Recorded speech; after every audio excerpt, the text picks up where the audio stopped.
I stopped eating when I was 11 years old. Not because I wanted to be thin, not because I hated my body, but because I'd learned that starvation was the only weapon I had against a system designed to sell me. In my family, girls were married the moment they got their first period. 12, 13, 14, didn't matter. The blood meant you were ready for a husband 3 times your age. And I'd just watched my cousin Layla get promised to a 43-year-old man 3 days after she turned 12. His previous 2 wives had died before turning 20. So I made a decision that night, lying in bed listening to Layla cry in the next room. If I never got my period, they couldn't marry me off. And I'd read somewhere that girls who were too thin didn't menstruate. That was my plan. Starve myself into safety. I was 11 years old, and that was the best option I could think of. My name is Amira. I grew up in a large extended family in a suburb outside Phoenix, Arizona. Yes, Arizona, not some distant country. This was happening in America the entire time, hidden behind the walls of our community, protected by the silence of people who looked the other way. We lived in a cluster of houses, all within a few blocks of each other. My parents, aunts, uncles, cousins, maybe 40 people total, all following the old ways. The men worked construction or owned small businesses. The women stayed home, raised children, and prepared daughters for marriage. And marriage came early, very early. My mother was married at 13. She had me at 14. By the time she was my age, 20, she had 4 children and looked 40. I remember watching her hands shake as she cooked, exhausted from another pregnancy she hadn't chosen. But she never complained. None of the women did. This was our culture, they'd say. This was how we honored our families. Girls who refused were called diseased, contaminated, a cancer that needed to be cut out. I believed them. For years, I believed this was normal, that every girl in America went through this, that the exhausted, hollow-eyed women in my family were what adult women were supposed to look like. Until I started going to public school. I was in 6th grade when I first realized something was wrong. My teacher, Mrs. Patterson, asked us to write about our future dreams. Other girls wrote about becoming doctors, teachers, artists. I wrote about being a good wife and having many sons to honor my future husband. Mrs. Patterson kept me after class. "Amira," she said gently, "you're 11 years old. Don't you want to dream bigger than that?" I didn't understand the question. That is big. That's the most important thing a woman can do. Her face did something strange, a flicker of concern that she quickly hid. What about college? A career? Traveling? Women in my family don't do those things. We get married and have children. When do girls in your family usually get married? I hesitated. Some instinct told me not to answer truthfully. After high school, I lied. She studied me for a long moment. "Amira, if you ever need to talk about anything at all, my door is always open, okay?" I nodded, not understanding why she looked so worried, but the seed was planted. Why had I lied? Why did I instinctively know not to tell her the truth? Every Friday, from dawn until mid-afternoon, I underwent what my family called wife training. I had to serve breakfast to every adult male in the extended family. My father, uncles, older cousins. I carried heavy platters of food, kept their teacups filled, cleared plates the moment they finished eating, and I had to do it in complete silence. No speaking unless spoken to. No eye contact. No noise. If I made a sound, a plate clattering, a spoon dropping, I got the belt. 10 lashes on my back or hands. If I made eye contact with a man, 15 lashes. My mother administered the punishment. She cried while she did it, but she never stopped. "This is for your own good," she'd whisper. "You need to learn obedience. A disobedient wife brings shame." After serving, I had to clean the entire kitchen by myself. Then came cooking training, where my grandmother would make me hold hot pots without oven mitts to toughen up soft hands. The blisters would heal into calluses, which was the point. A good wife had strong hands that could work without complaint. In the evenings, my mother applied skin-whitening cream to my face and arms. "Men want fair wives," she explained, rubbing the stinging cream into my skin. "Dark skin is ugly. We need to make you beautiful." I endured it all without complaint. I was the perfect daughter, obedient, quiet, eager to learn. But at night, alone in my room, I barely ate the dinner I'd saved. A few bites, then I'd hide the rest in a plastic bag and throw it away later. I learned which foods had the fewest calories, how to make it look like I'd eaten when I hadn't, how to lie about being full. The weight dropped off me slowly. Other girls started calling me skeleton girl, but I didn't care. Every pound I lost felt like another week of freedom. When Layla turned 12, I watched the preparation with growing horror. She got her period on a Monday. By Wednesday, she was engaged. By Friday, she was married in a ceremony in someone's living room. Not a real wedding, not legal, but binding in our community. Her husband, Omar, was 43. He had graying hair and 2 dead wives. Both had died of kidney failure before turning 20, though the women whispered it was from pregnancies too close together, bodies too young to handle childbirth again and again. At the wedding ceremony, Layla wore a red dress and gold jewelry. Her hands were painted with henna. She sat perfectly still while Omar signed the papers. Not legal marriage papers. Those would come later when she turned 18. But religious documents that, in our community, meant she belonged to him now. I sat next to my mother, watching Layla's face. She looked like a doll. Empty. Already gone. Beautiful, isn't she? My mother whispered. In 2 years, this will be you. That night, I heard Layla screaming. Her bedroom was next to mine. The walls were thin. I pressed my pillow over my ears, but I could still hear her crying, begging someone to stop. In the morning, she came to breakfast moving carefully, like everything hurt. She served Omar his meal in silence, hands shaking. He didn't look at her, just ate and left. My mother hugged her afterward. It gets easier, she promised. The first months are hard, but you'll adjust. Layla nodded, but her eyes were dead. I stopped eating entirely for 3 days after that. My mother noticed and force-fed me, holding my jaw open while my aunt poured soup down my throat. You'll damage yourself, my mother scolded. Starving is vanity. Eat. I ate just enough to avoid being force-fed again, but the horror of what I'd witnessed fueled my determination. I would not end up like Layla. I would not. Everything changed in 8th grade. I was 14 and still hadn't gotten my period, a fact that both pleased and worried my family. Pleased because it meant no rush to marry me off. Worried because what if something was wrong? What if I couldn't have children? My mother took me to a doctor for the first time in years. Not our usual doctor who was part of the community, but a random clinic because our regular doctor was booked.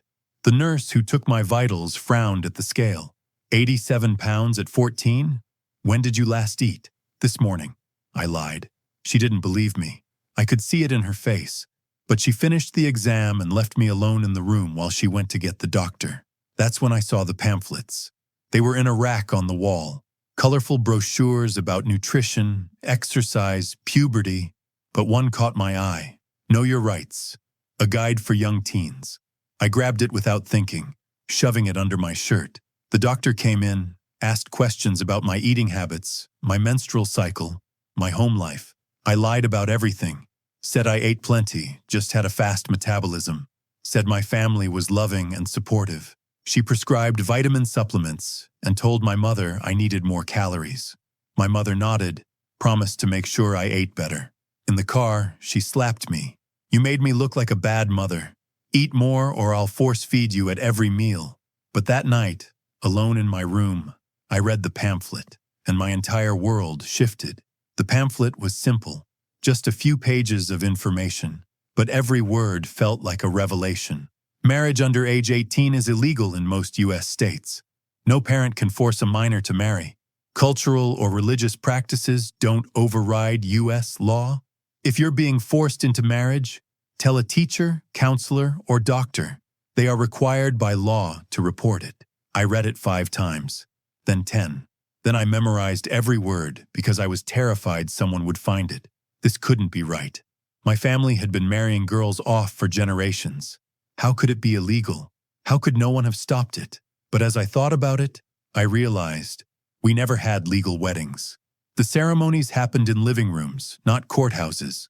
The girls didn't sign legal marriage certificates until they turned 18, and by then, they already had children. They were trapped.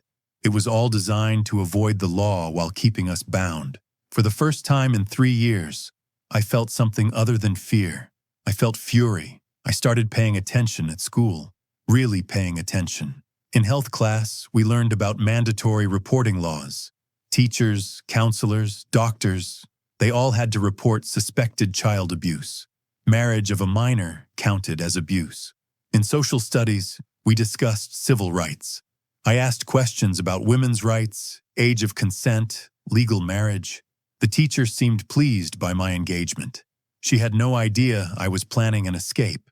I memorized phone numbers from that pamphlet: CPS hotline, police non-emergency line, legal aid services. I wrote them in the margins of my school notebooks disguised as phone numbers for homework partners. But I couldn't just save myself. There were 6 younger cousins in my family, all under 12, all destined for the same fate. If I ran, they'd just tighten control. I needed to teach them what I'd learned first. So I started a secret group. My uncle's tool shed sat at the back of his property, rarely used. I told my family I was helping my uncle organize it. Instead, I met with my younger cousins there. Sarah, age 11, Noor, age 10, Hannah, age 9, Zara, age 12, Fatima, age 8, and Layla's younger sister, Mina, age 10. 6 girls who hadn't bled yet. 6 girls who still had time. What I'm about to tell you, I said at our first meeting, you can't repeat to anyone. Not your mothers, not your sisters, nobody. Swear it. They swore, eyes wide. I pulled out pages I'd copied from the pamphlet by hand. Marriage before 18 is illegal. What our family does, it's against the law. Sarah shook her head. But Mama says it's our culture. Culture can't be illegal. It can when it harms children. Listen. I read them the sections about mandatory reporters, about emergency protective orders, about how to get help. If you tell a teacher the right words, I'm being forced to marry, or my family is arranging my wedding, they have to report it by law. CPS will investigate. Noor looked terrified. But then our families will know we told. Yes, that's why you only do it when you have no other choice. When your period starts and they begin planning your wedding, that's when you tell. We met every week for 4 months. I taught them everything. Which teachers were safe, what exact words triggered mandatory reports, where shelters were located, how to memorize phone numbers without writing them down. I made them practice. I'm 13, and my parents are forcing me to marry a 40-year-old man. Please help. Over and over until they could say it clearly, calmly, even while crying. You might be scared, I told them. You might think you're betraying your family, but you're saving your own life. Remember that. I was 15 when my period finally came. I'd been so careful, still barely eating, trying to keep my weight low enough to delay puberty. But bodies are stubborn. Despite my best efforts, it happened. I was in the kitchen making breakfast when I felt the wetness. Looked down, blood on my white dress. For a moment, I thought I could hide it. Run upstairs, clean up, pretend it hadn't happened. But my mother was right there.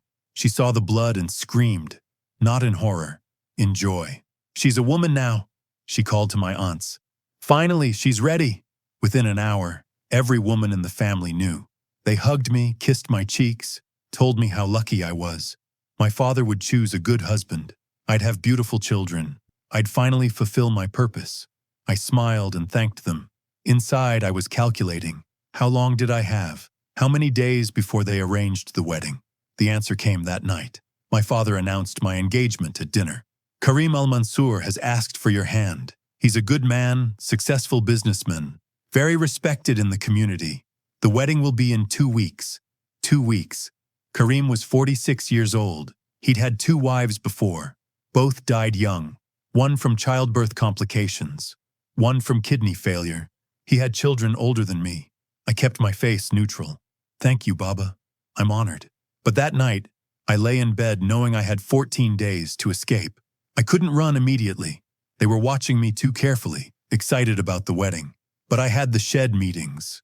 One more gathering before they started limiting my freedom. The next shed meeting, all 6 girls showed up. I told them what happened. My wedding is in 13 days. I'm going to run. But I need your help. I gave Mina, Layla's sister, my notebook. Every shelter address, every phone number, every piece of information I'd gathered. If I disappear, they'll search my room. They can't find this on me. Hide it in your room, memorize what you can, and use it when your time comes. Then I looked at Zara, who was 12 and would be next. I need you to do something brave. In 3 days, I need you to tell your school counselor what happens in our family. Use the exact words I taught you. Why 3 days? Because I need time to get the plan in place. When you tell, CPS will come to investigate. That's when I'll run during the chaos. She looked terrified, but nodded. I'll do it. I spent the next 3 days playing the perfect bride-to-be. I let them fit me for the wedding dress. I smiled when Kareem came to dinner, even when his eyes crawled over my body. I endured the women's excited planning, and I prepared. I stole a little money every day from my mother's purse, just $1 or $2 so she wouldn't notice. I packed a small bag with a change of clothes and hid it in my closet. I memorized the bus schedule. I planned my route to the nearest shelter. On day 3, Zara went to school and told her counselor everything. The CPS workers arrived at my uncle's house that afternoon. I was helping prepare dinner when my mother got the phone call. Her face went white. They're asking about Zara, about marriages, about all the girls in the family. Within an hour, my father and uncles were in emergency meetings. The women gathered in clusters, whispering frantically. Something had gone wrong. Someone had talked. I kept my head down, chopping vegetables, trying to look innocent. The CPS workers wanted to interview every girl under 18 separately. My family couldn't refuse without looking suspicious. They agreed, but the whole house vibrated with tension. When the workers came to interview me, I had a split-second decision to make. Tell them everything now and escape with their help, or stick to my plan. I looked at the worker's face, kind but tired, overwhelmed. I thought about how long investigations took, how my family would lawyer up, how I might end up back in their custody. I lied, told her everything was fine, said Zara must be confused. After the workers left, my family exploded. My father gathered everyone in the living room. Someone has been teaching the girls to lie. Someone has poisoned their minds against our family. They started searching. Every bedroom, every drawer, every hiding place. My uncle found Zara's room first, found my notebook hidden under her mattress. Every shelter address, every legal statute, every plan. He brought it downstairs and dropped it on the coffee table. My father's face turned purple with rage. Whose is this? Nobody spoke. He opened it, saw my handwriting, looked at me. You. His voice was quiet, deadly. You did this. You're the disease, the cancer. My mother started crying. My aunts looked at me like I'd betrayed them all. The younger girls, my girls, looked terrified. My father threw the notebook into the fireplace, watched it burn. The wedding is tomorrow, he announced. Dawn, before she can destroy anyone else. They locked me in my room that night. No phone, no windows that opened. Just me and the wedding dress hanging on the door like a ghost. I lay in bed, listening to them patrol the hallway. My uncle stood guard outside my door. There was no way out, unless I got creative. At 3 a.m. I started moaning, loud enough for my uncle to hear. He opened the door cautiously. What? I'm sick. My stomach, I need the bathroom, please. He looked suspicious but let me out, following me down the hall to the bathroom. I went inside, locked the door. He stood guard outside. I had maybe 5 minutes before he got suspicious. The bathroom window was small and painted shut. But months ago, I'd been working on it with a butter knife stolen from the kitchen, slowly scraping away the paint in places nobody would notice. I flushed the toilet for noise, turned on the tap, then climbed onto the toilet and pushed the window frame with all my strength. The paint cracked. The window opened. Hurry up in there, my uncle called. I grabbed the plastic bag I'd hidden behind the toilet tank. Clothes, the money I'd stolen, the addresses I'd memorized and rewritten. I shoved it through the window. Then I pulled myself up. The window was tiny. I'd lost so much weight over the years that I was small enough, but barely. My shoulders scraped. My hips stuck. My uncle pounded on the door. What are you doing in there? I twisted sideways, ignoring the pain. My shirt tore on the window frame. Then I was through, dropping 6 feet to the wet grass below. I heard the bathroom door splintering as I ran. I ran barefoot through our neighborhood at 3 a.m., wearing thin pajamas, carrying a plastic bag with everything I owned. Behind me, I heard shouting, car engines starting, my family mobilizing. Our neighborhood was a maze of houses, all filled with community members who would turn me in without question. I had to get to the main road 3 blocks away before they caught me. I cut through backyards, past pools and sheds, over fences. Dogs barked.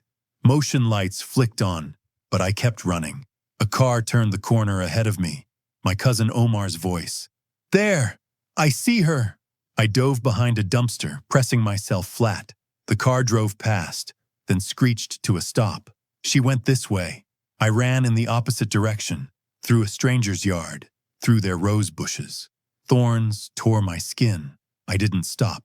The bus stop came into view just as the early morning bus pulled up. I burst from between buildings, waving frantically. The driver, an older black woman, took one look at my bloody feet and torn clothes and held the door. I climbed the steps. "Please, I need to get downtown. I'll pay you back. I promise." An elderly woman in the front seat stood up and paid my fare without a word. She guided me to the seat next to her and handed me tissues.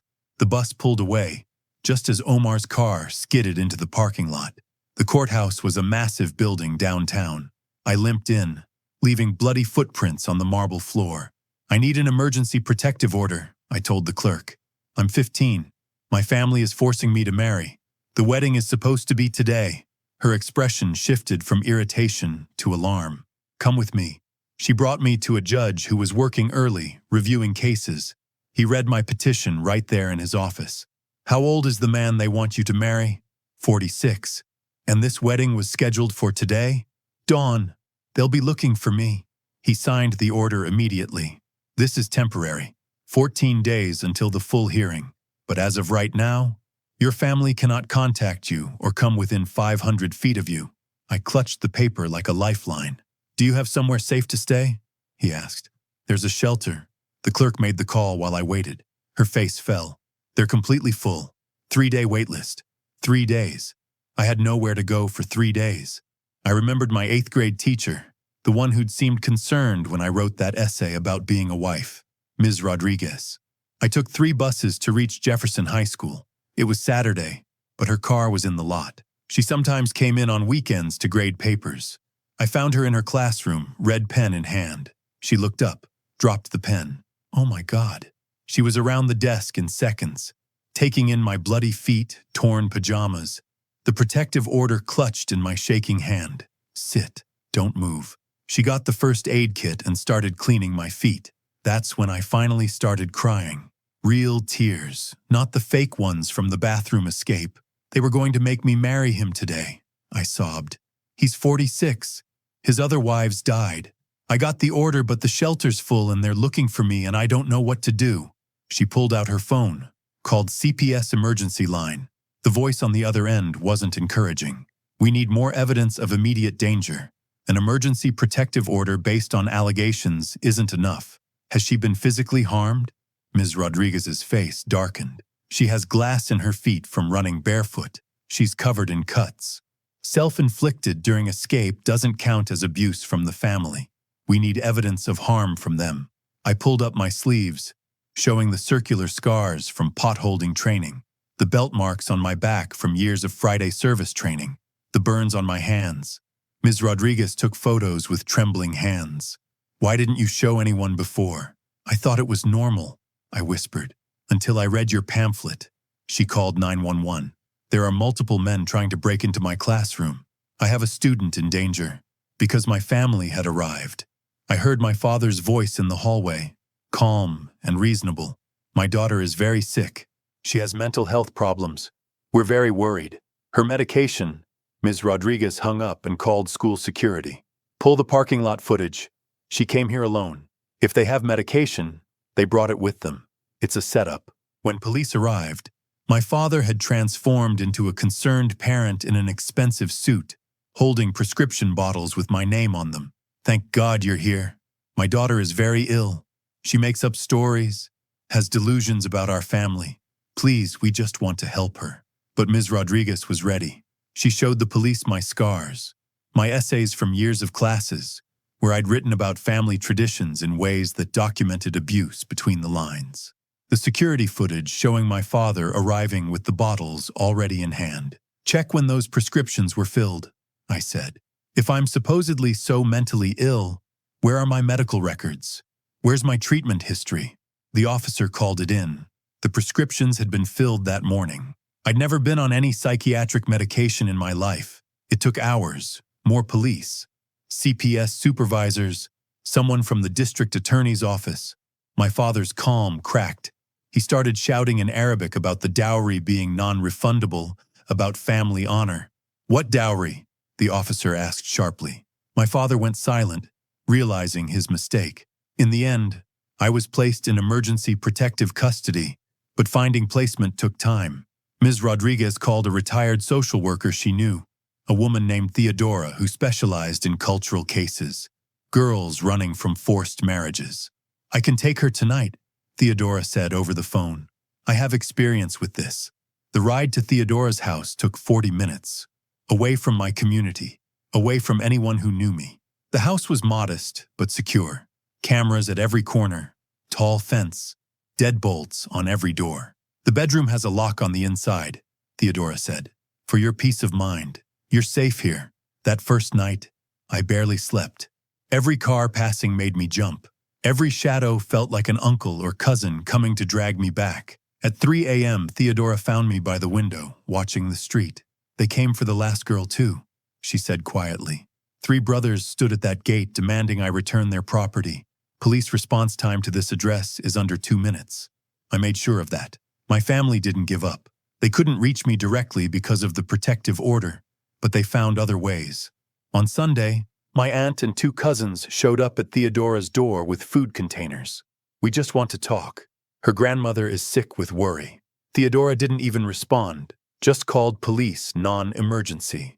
They left before the patrol car arrived, but not before holding up a sign to the camera. We love you. Come home. Tuesday brought flowers, an enormous bouquet with a card. Our hearts are broken. Please forgive us. Love, Mama. Theodora photographed everything before throwing them away. Document everything, every contact attempt. Wednesday, I started at a new school. The counselor, briefed on my situation, assigned me a buddy and arranged for me to eat lunch in the library if needed. After school, I saw my uncle's work truck in the parking lot, not close enough to violate the protective order, but positioned where anyone leaving would have to pass. I called Theodora from the counselor's office. She arrived within minutes, parked directly in front of the truck, and walked me to her car while recording everything. Let them know we see them, she said. Friday morning, everything escalated. Theodora showed me my father's public Facebook post, my photo with a desperate plea. Please help us find our daughter. She is mentally ill and was taken by people filling her head with lies. We fear for her safety. If you see her, please contact us. The comments were already flooding in. Family friends offering prayers, community members sharing it. Some even offered rewards for information. By afternoon, the post had been shared hundreds of times. My photo circulated in community WhatsApp groups with warnings about the sick girl who needs help. Then came the video. One of the girls from my shed meetings, Mina, Layla's little sister, posted a response. She sat beside her mother, reciting clearly rehearsed lines. She told us terrible lies about our family, said our parents wanted to hurt us. She made us scared of our own culture. Please help bring her home so she can get help. Her eyes were vacant, terrified. I cried watching it, knowing the pressure she'd faced to make that video. My lawyer, Patricia, from Legal Aid, filed a complaint with the Housing Authority about the community's systematic abuse of minors. We documented everything: the Friday training sessions, the early marriages, the way families moved girls out of state when they tried to report. I need names, Patricia said. Other girls who've been forced to marry. Witnesses who can corroborate your story. I thought about Zara, who'd told her counselor. About the 6 girls from the shed. About Layla, trapped with Omar. There's one person, I said. If we can find her. Karim's first wife. They said she died, but I heard rumors she escaped. Fatima al-Mansour. Patricia's investigator found her in 3 days. She was alive. 28 years old, living in a different state under a new name, working as a nurse. When Patricia contacted her, she was terrified at first. "They'll find me if I testify. They think you're dead," Patricia said. "You have power they don't expect." The hearing for the permanent protective order was scheduled 2 weeks after my escape. I walked into that courtroom to find my entire extended family on one side. Aunts, uncles, cousins, community leaders, all in their finest clothes, all staring at me with pity and disgust.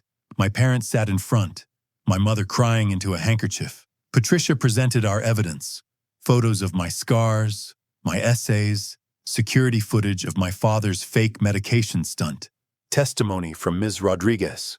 My father's lawyer painted me as a troubled teen corrupted by Western influence. He had character witnesses: the imam from our mosque, family friends, my old pediatrician. "Did you ever notice signs of abuse?" Patricia asked the pediatrician on cross-examination. "No. She was always healthy, well cared for." "Did you ever examine her alone without her mother present?" "Well, no, but..." "So you have no idea what was happening behind closed doors." Then came my testimony. I walked through everything: the Friday training, the belt marks, the pot-holding burns, the starvation, Layla's screaming on her wedding night. "These are serious allegations," the judge said. "Do you have proof?" That's when the courtroom doors opened. A woman entered, young, hijab, walking with a slight limp. "Fatima, Your Honor," she said, "I have information relevant to this case. My name is Fatima Al-Mansour. I was Kareem's first wife. I didn't die. I escaped." The courtroom erupted. My father's lawyer objected frantically. My family whispered in shock. "I was 15 when they married me to him," Fatima said once order was restored. "By 20, I'd had 4 children. My kidneys were failing from pregnancies too close together. My family told everyone I died, but a nurse helped me escape." She looked at me. "When I saw your story online, I knew I had to come forward. I couldn't let him do to another girl what he did to me." Her testimony was devastating. The forced pregnancies, the beatings, the way her own family had prioritized reputation over her life. They'd rather tell people I died than admit their daughter left. That's what awaits girls who try to escape: death or erasure. When she finished, the judge's decision was immediate. Permanent protective order granted. No contact. Any violation will result in arrest. As we left the courtroom, my father stood. "You are no daughter of mine. You are dead to us." My mother removed her hijab, a gesture of ultimate rejection.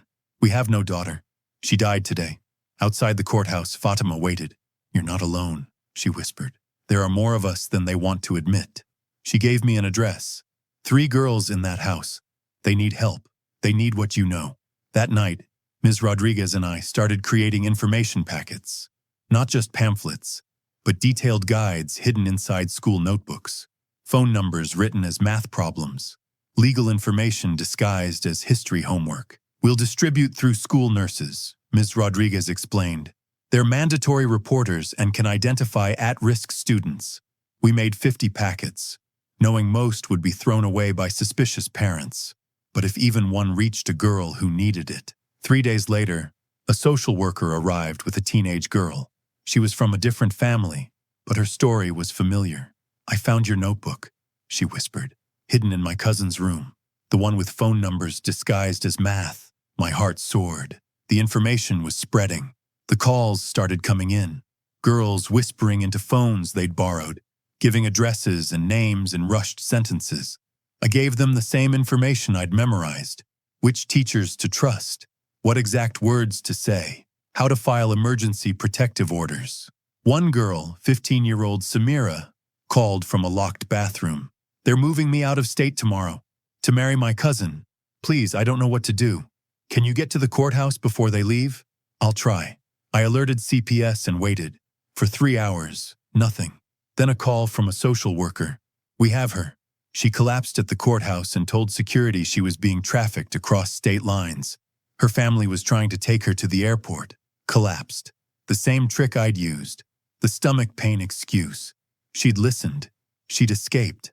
My family's response was swift. Since they couldn't contact me directly, they targeted everyone else.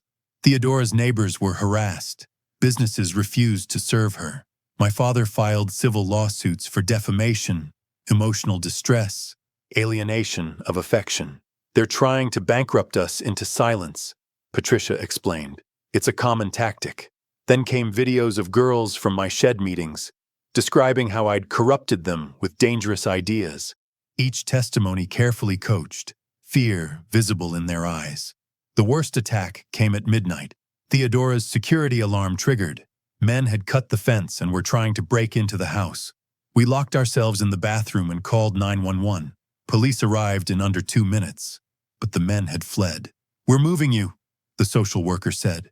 "This placement is compromised." But I was tired of running. "No, they want me scared and hidden. I'm done giving them what they want." We compromised. I'd stay with increased security. Officers would rotate shifts. I'd vary my location, never sleeping in the same place twice. A journalist, Mr. Rodriguez, knew, someone who specialized in human rights, wanted to write about the underground network. "No names, no photos," she promised. "But people need to know this is happening." The article published online and went viral within hours. Comments flooded in from women who'd escaped similar situations, offering support and resources.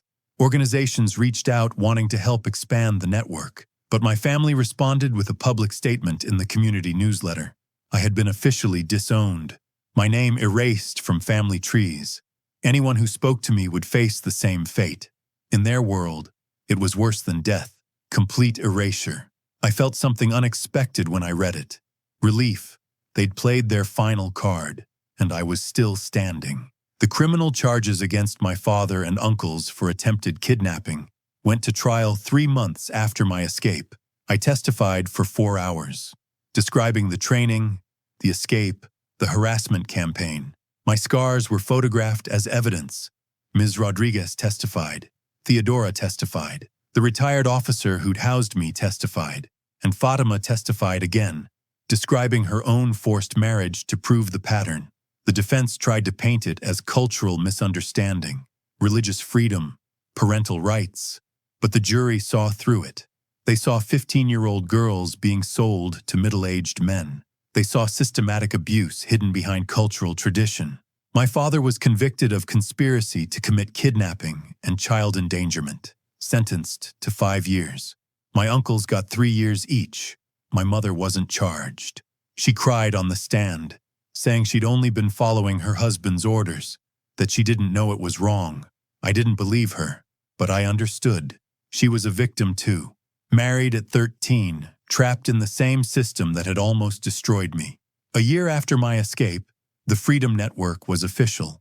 We had 15 volunteers, safe houses in 3 states, legal aid partnerships, a hotline. We distributed information packets through schools, clinics, libraries, hidden in plain sight. The calls came every week, sometimes multiple calls a day. "I found your notebook. I'm 14 and they're planning my wedding. Please help me." And we did.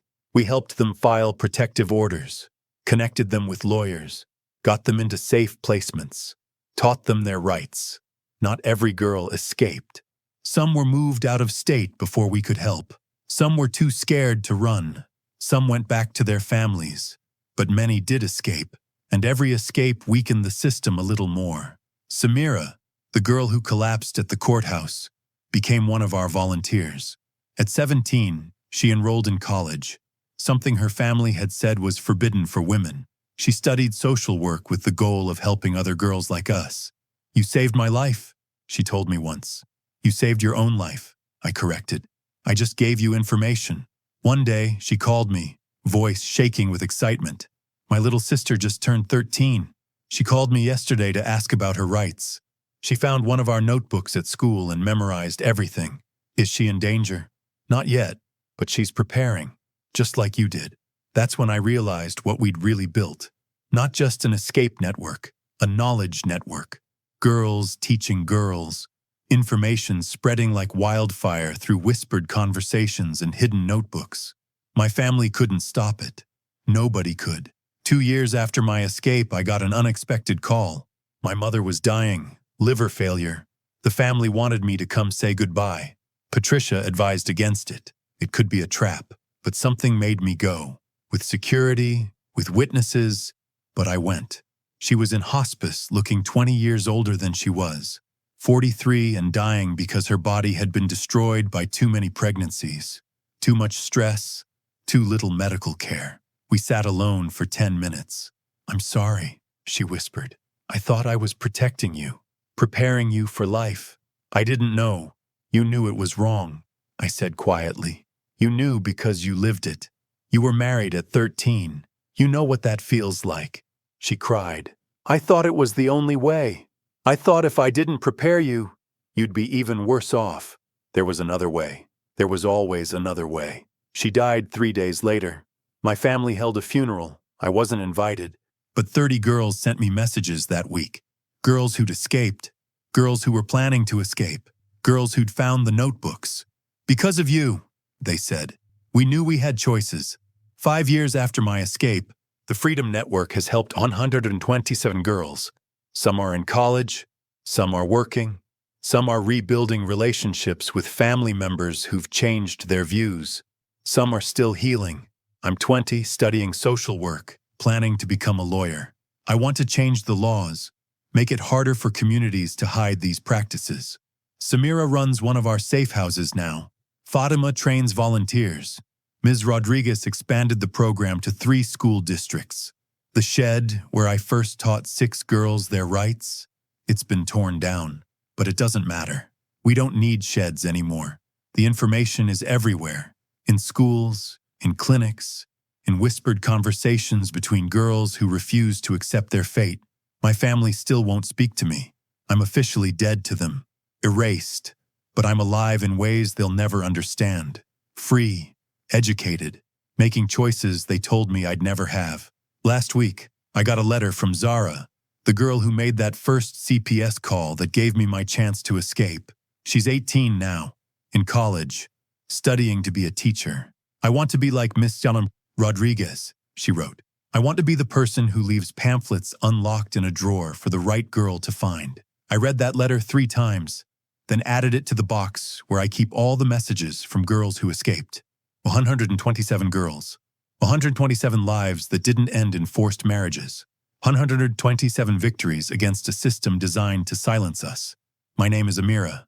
I was sold into marriage at 15, so I built an underground rescue network, and we're just getting started.